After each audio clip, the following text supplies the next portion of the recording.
Niining panahon nga ang putling ebanghelyo gihagis sa mga hiwi nga pagtulunan. Kinahanglan mo barug ang mga tinunan ni Kristo sa pagpakigbisog sa paglaban sa pagtuo. Nga magkausa ug alang sa tanang panahong gihatag sa Dios ngadto sa iyang katawan. Maoy hinungdan nga namugna kining tulumanon ang putling ebanghelyo. 30 minutos nga pagsabwag sa tinuod nga ebanghelyo. Kauban ni Pastor Jeremias Hangad, ang putling ebanghelyo. Tulumanon nga gihatod kaninyo sa Herald of Grace Radio Ministries Philippines. Ang putling ebanghelyo. Ang putling ebanghelyo.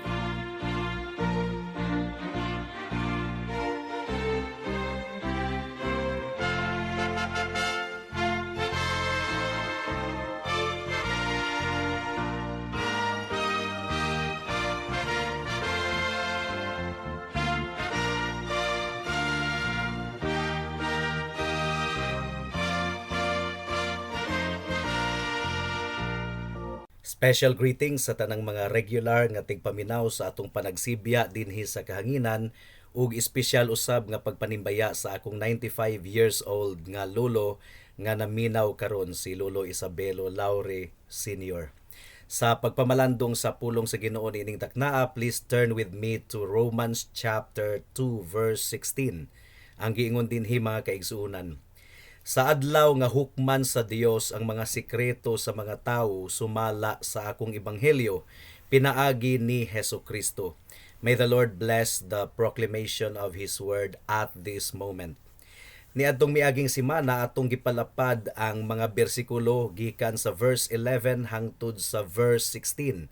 Sa verse 11 mga kaigsuonan, gipasabot ni Apostle Paul nga sa adlaw sa paghukom ang Dios walay pinalabi. Ang giingon sa verse 11, tungod kay ang Dios walay pinalabi sa mga tawo. Ang mga Hudiyo tingali ng hinambog nga tungod kay mga anak sila ni Abraham, anaa kanila ang 10 commandments gihatag dito sa Mount Sinai, wala nakabato niini ang uban nga mga nasod, gatuo sila that they were so much privileged ug exempted sila sa adlaw sa paghukom. Pero wala nila masabti nga ang balaod nag-require og perfect obedience mga kaigsunan. Ang giingon sa verse 13, tungod kay dili ang mga tigpaminaw sa kasuguan ang hingpit atubangan sa Dios, kundili ang mga nagatuman niini mao ang pagaisipong hingpit.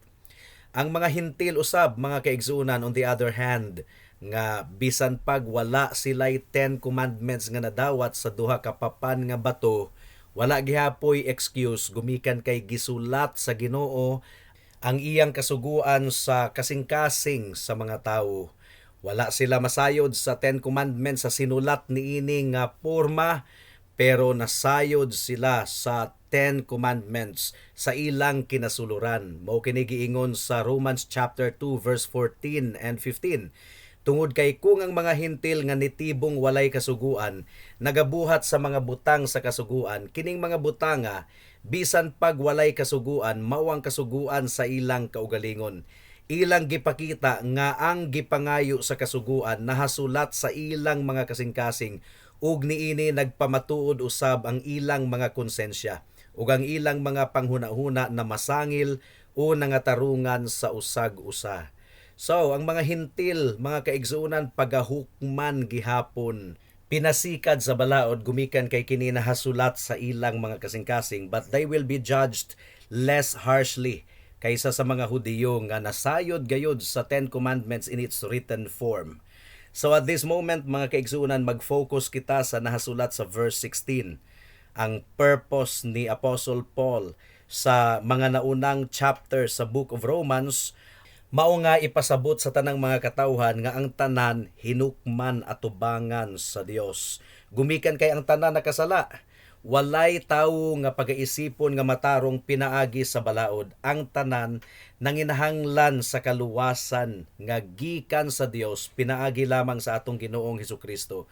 So gisulat ni Pablo kining mga butanga before the backdrop of God's judgment. Ang tanang mga tawo nahailalom sa tunglo ug kapungot sa Dios. Ug buot ni Pablo nga masabtan nato ang pipila ka mga butang.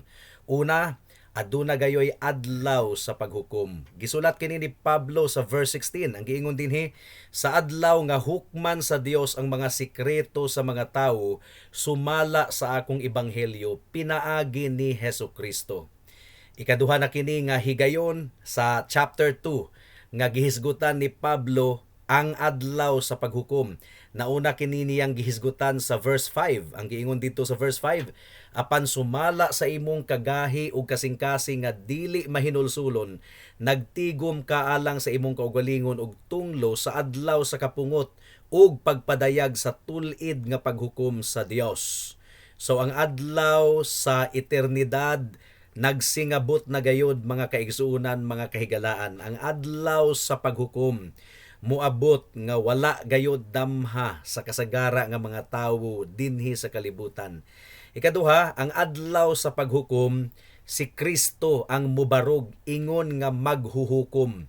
Mubarog kita atubangan sa Dios samtang naglingkod siya sa iyang trono. Ang giingon dinhi sa verse 16, sa adlaw nga hukman sa Dios ang mga sikreto sa mga tawo, sumala sa akong ebanghelyo pinaagi ni Hesukristo.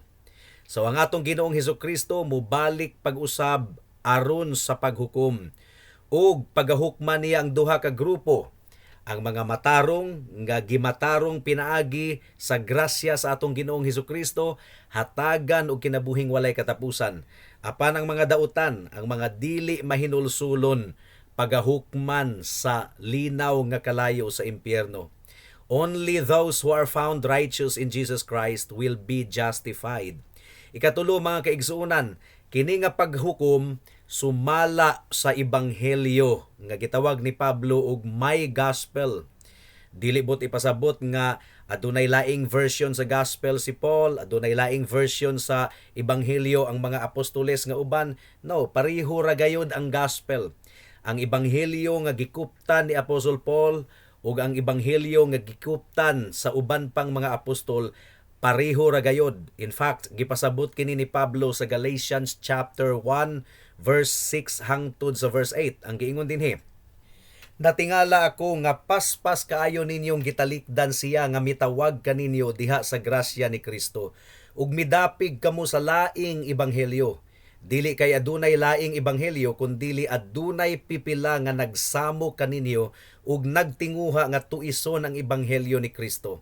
Apan bisag kami o usa ka anghel nga gikan sa langit ang magtudlo kaninyo og ebanghelyo nga lahi sa among gitudlo kaninyo, pasagdahi nga siya pagatunglohon. So wala na gayoy lain pang ebanghelyo. Ebanghelyo means good news.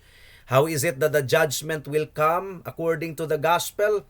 Gumikan kay ang ebanghelyo mao ang mensahe mahitungod ni Hesukristo nga bugtong Dios ug manluluwas sa mga katawhan.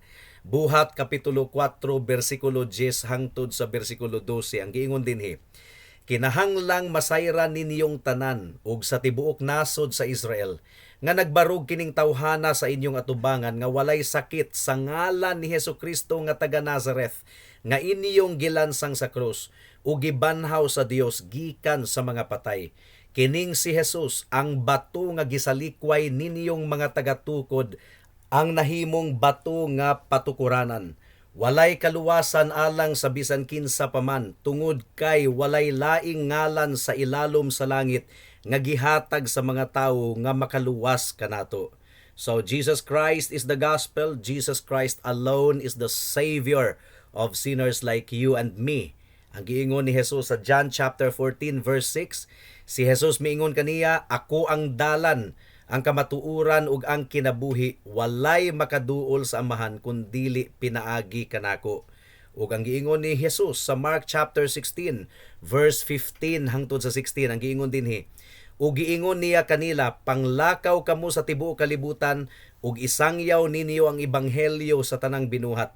ang mutuo ug mabautismuhan maluwas apan ang dili mutuo pagasilutan. So ultimately, the only determiner on the day of judgment is what we've done with Christ. Ato bang gituuhan si Kristo o gisaligan ingon nga atong Dios ug manluluwas, ug ato bang giilang iyang pagka-Dios or atong gisalikway si Kristo. So, ang gisulti ni Apostle Paul niini mahitungod sa day of judgment. Ang giingon sa verse 16 sa atong teksto once again, sa adlaw nga hukman sa Dios ang mga sikreto sa mga tawo sumala sa akong ebanghelyo pinaagi ni Hesukristo. Kining gihisgutan ni Pablo nga sikreto mga kaigsuunan, nagpasabot kini sa gitago or natago sulod sa dugayng panahon. Gigamit kini ni Pablo sa 1 Corinthians chapter 4 verse 5. Ang giingon dinhi, mao nga ayaw usa kamo paghukom sa bisag unsa nga wala pa sa panahon, hangtod nga moabot ang Ginoo, siya ang magdala og kahayag sa mga butang nga sa pagkakaron nakatago sa kangitngit, ug ipadayag ang tinguha sa mga kasing-kasing, kung mao ang matag usa makadawat og pagdayeg gikan sa Dios.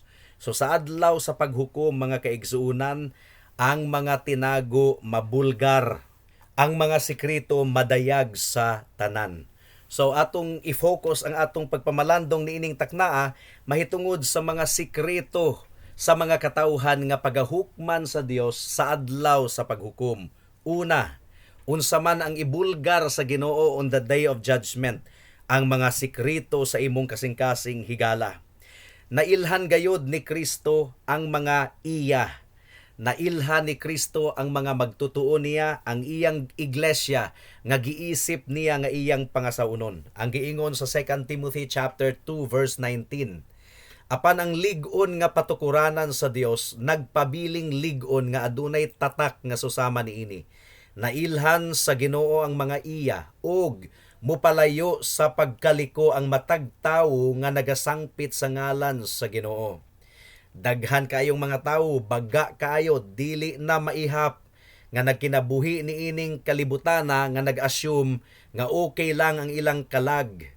Pero kinahanglang atong paminawon ang pasidaan sa Jeremiah chapter 17 verse 9 and 10 mahitungod sa pagkamangililad sa kasing-kasing sa tawo. Ang giingon dinhi, ang kasing-kasing limbunganon kay sa tanang mga butang ug hilabihang dautan kinsa ang makasabot niini. Ako nga Ginoo nagasusi sa panghuna-huna ug nagasulay sa kasing-kasing aron ihatag sa tanan ang sumala sa ilang mga lakang, sumala sa bunga sa iyang mga buhat. So daghang mga nagpakaaron ingnon lang nga Christian tan-awon sa gawas, pero sa kinasuluran duna di ay sikreto nga paghigugma sa sala, nagkinabuhi gayod sa kasalanan. Ibulgar kana sa Ginoo, ilantad kana sa Ginoo sa adlaw sa paghukom. Mao kini warning nga gihatag sa Ginoo sa Matthew chapter 7 verse 21 to 23. Daghang mga relihiyoso mga kaigsunan nga aktibo kayo sa buluhaton sa Ginoo, pero dili day tinuod nga luwas, nagpakaaron ingnon ra di ay. Matthew 7:21 hangtod sa 23 ang giingon dinhi. Dili tanang nagsangpit kanako, Ginoo, Ginoo, makasulod sa gingharian sa langit, kundili ang nagatuman sa kabubuton sa akong amahan nga anaa sa langit. Niadtong adlaw daghan ang muingon kanako, Ginoo, Ginoo, dili ba nagpropesiya man kami sa imong ngalan ug nagpalayas og mga yawa sa imong ngalan ug sa imong ngalan nagbuhat kami og daghang kahibulungang butang? Ug kung mao, ipadayag ko kanila, wala ko kamo mailhi sukad masukad. Palayo kamo kanako, kamong nagabuhat og dautan.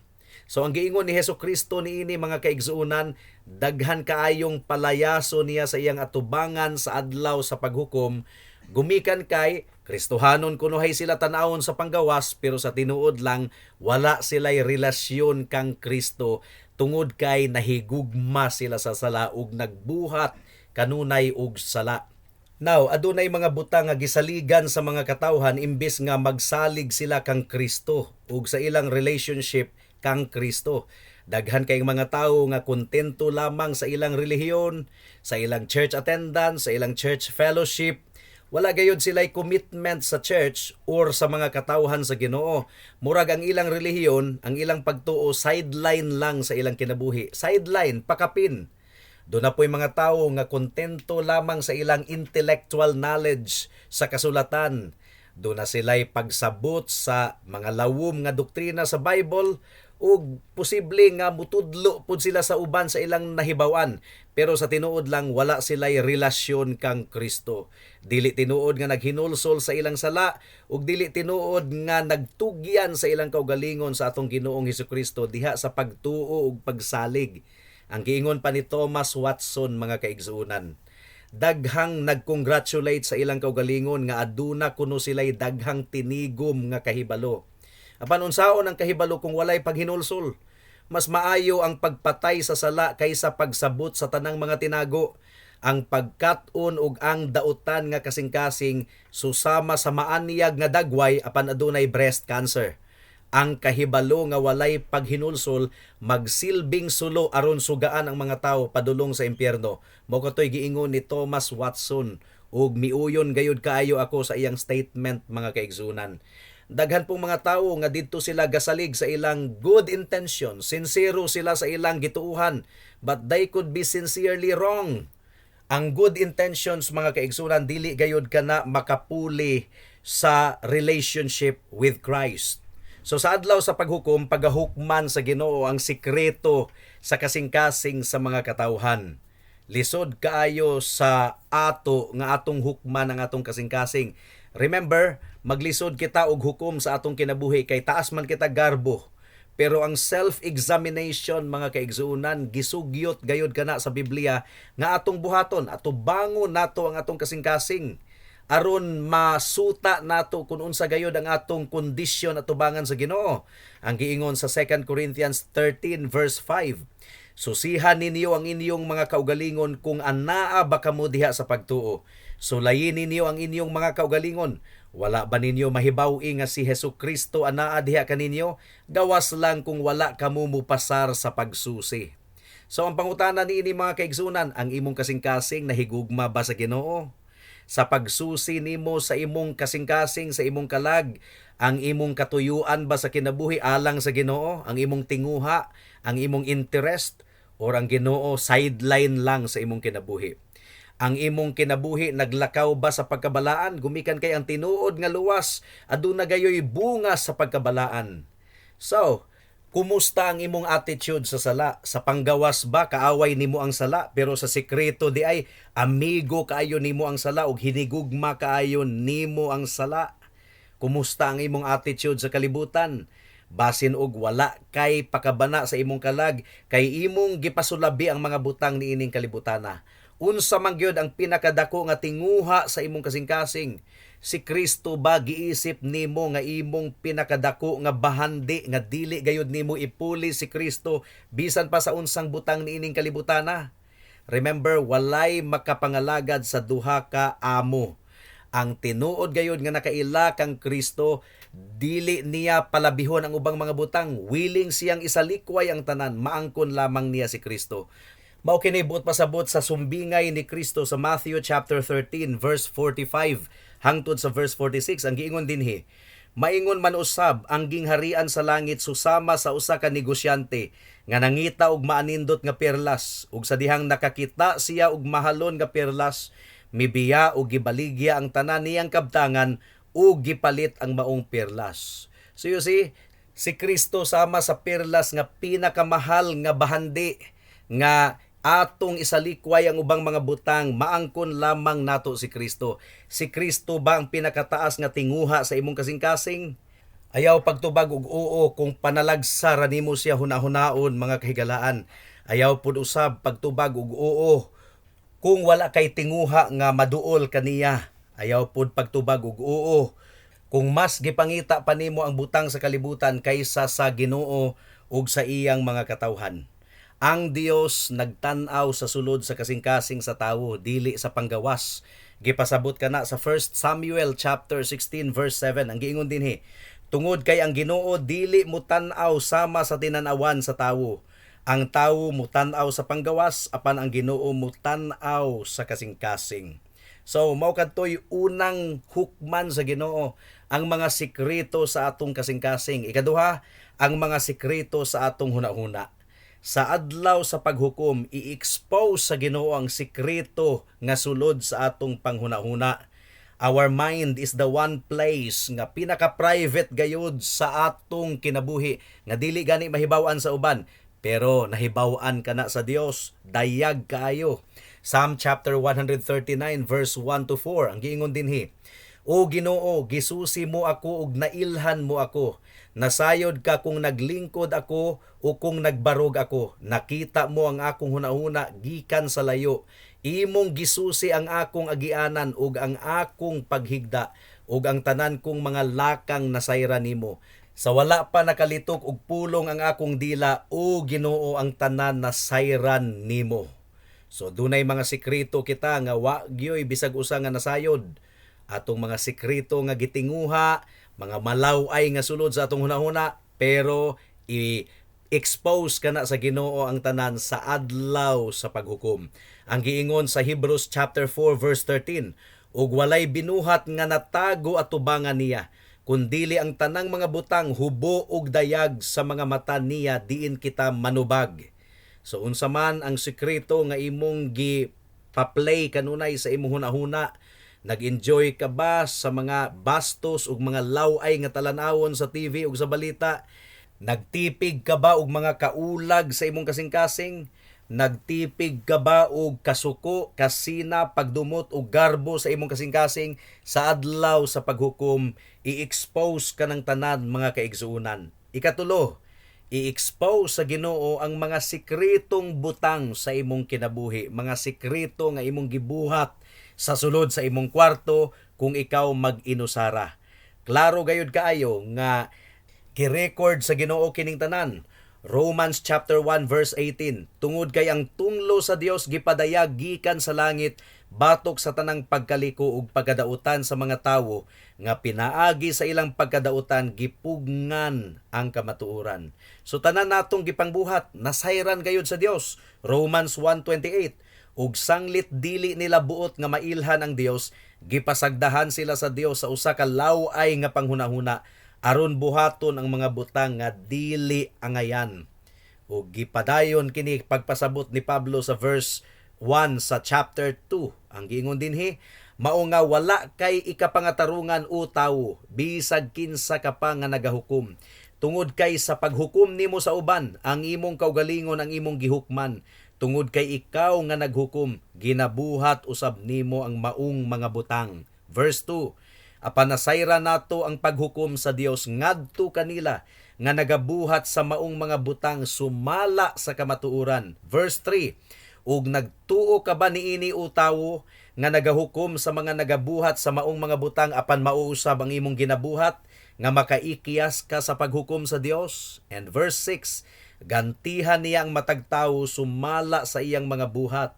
So giunsa man pagsayod sa Ginoo kining mga butanga nga imo man kining gisikreto pagbuhat higala, ang Dios gamhanan, walay matago sa iyang atubangan. Ug pagahukman sa Dios ang tanan nga nasayran niya mahitungod kanato. God knows you as you are, not as you try to appear to be. Everything mahitungod kanimo higala, gi-record kana sa Book of Life. God has recorded your deeds, tanan nimong gibuhat, tanang action, tanang mga pulong gi-record sa Ginoo. Matthew chapter 12 verse 36 hangtod sa 37. Ang giingon dinhi, apan sultihan ko kamo nga sa adlaw sa paghukom, manubag ang mga tawo sa matag pulong nga gilitok nga walay pag-amping. Tungod kay pinaagi sa imong mga pulong pagaisipon ka nga walay sala, ug pinaagi usab sa imong pulong pagahukman ka. So, alang sa daghang mga tawo mga kaigsunan, ang adlaw sa paghukom, usa ka makauulaw gayud kaayo nga butang. Tungod kay ang tanan mahitungod kanila, i-expose kana sa Ginoo. Niadtong nakasala si Adam ug si Eve, gibuhat sila sa Ginoo ug nagbarog sila atubangan sa Ginoo nga wala man sila ibiste, wala sila maulaw, wa gayud sila nakasala pa. They had nothing to hide. Pero pagkahuman nga nakasala sila, naulaw na sila sa Ginoo ug nagtago na sila. Unya nadiskubrihan nila nga hubo day sila sa usag-usa. So nagtahi sila og mga dahon aron tabunan ang ilang kaulawon. Pero wala gayud sila nakaikiyas gikan sa mga mata sa Dios nga nasayod sa tanang mga butang. Ug naulaw sila sa usag-usa. Now, we don't want others to look upon our shame either. Pero sa adlaw sa paghukom, i-expose sa Ginoo ang tanang mga tinago nato nga mga dautan nga binuhatan. On the day of judgment, baga kayong mga katawhan sa tibuok kalibutan ang magbarog at ubangan sa Ginoo nga i-expose ang tanan nga gibuhat. And it will be the ultimate time of humiliation. Makauulaw gayod kaayo gumikan kay ang tanan mahitungod sa atong kinabuhi i-expose sa Ginoo. And this is why ang mga tawo magtago or mutago gikan sa Ginoo sa atong panahon karon. Di sila ganahan sa Ginoo, di gani sila ganahan maghunahuna sa Dios. Gumikan kay nasayod sila nga dautan ang ilang binuhatan ug ang Dios balaan. Ang giingon sa Romans 1:28, ug sanglit dili nila buot nga mailhan ang Dios, gipasagdahan sila sa Dios sa usa ka law-ay nga panghunahuna aron buhaton ang mga butang nga dili angayan. So ang mga tawo di gayod sila kaantos kung ma-expose ang ilang sala. Pero dili kita makaikiyas gikan sa presensya sa atong Ginoo. Apan adunay good news mga kaigsuonan. Kung anaa ka kang Kristo, kung naghinulsol ka sa imong sala, ang tanan nga imong sala matabunan past, present, and future. Kung mudangup ka kang Kristo, kung magsalig ka sa iyang balaan nga dugo, gumikan kay kung walay pagpaaga sa dugo, walay kapasayloan. Kung musalig ka kang Kristo, naghinulsol ka sa imong sala, ang imong sala matabunan ug dili na gayud hinumduman pa sa Ginoo.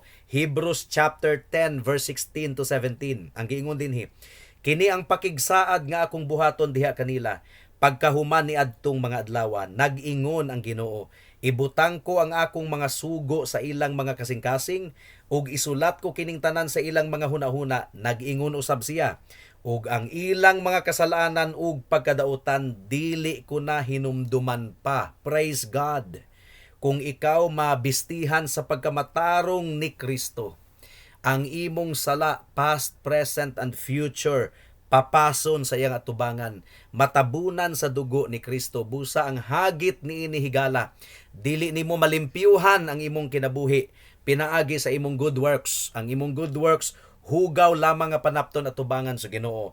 Pero pinaagi sa dugo ni Kristo ug sa iyang pagkamatarong, ikaw pagaisipon nga hingpit atubangan sa Dios. Busa isulob si Kristo higala. Ang but pasabot ni ana, salig kang Kristo ingon nga imong bugtong Dios ug manluluwas. Romans chapter 13 verse 11 to 14. Ang giingon dinhi, gawas niini nasayod kamo sa panahon nga karon oras na aron mumata kamo gikan sa pagkatulog. Tungod kay karon mas haduol na kanato ang kaluwasan kaysa niadtong una.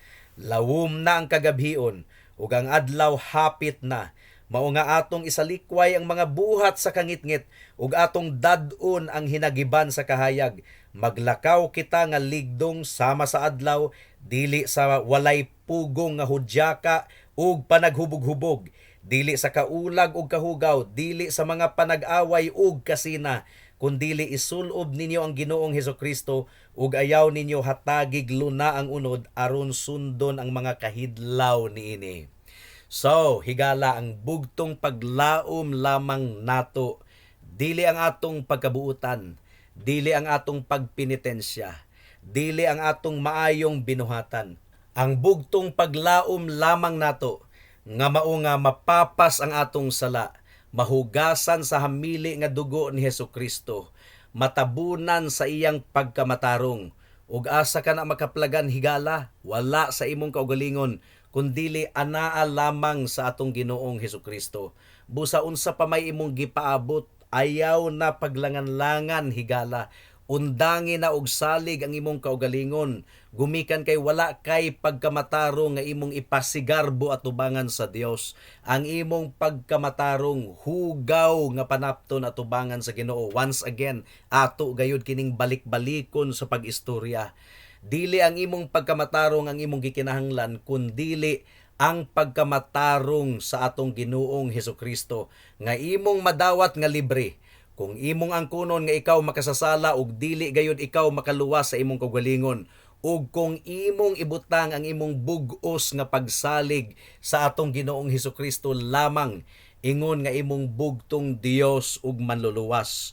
Dangop kang Kristo ug ang good news mga kaigsuunan, nag-ingon ang atong Ginoo, ang tanang moduol kaniya, ang tanang mudangop kaniya ug mutawag kaniya alang sa kaluwasan, dili gayod niya isalikway.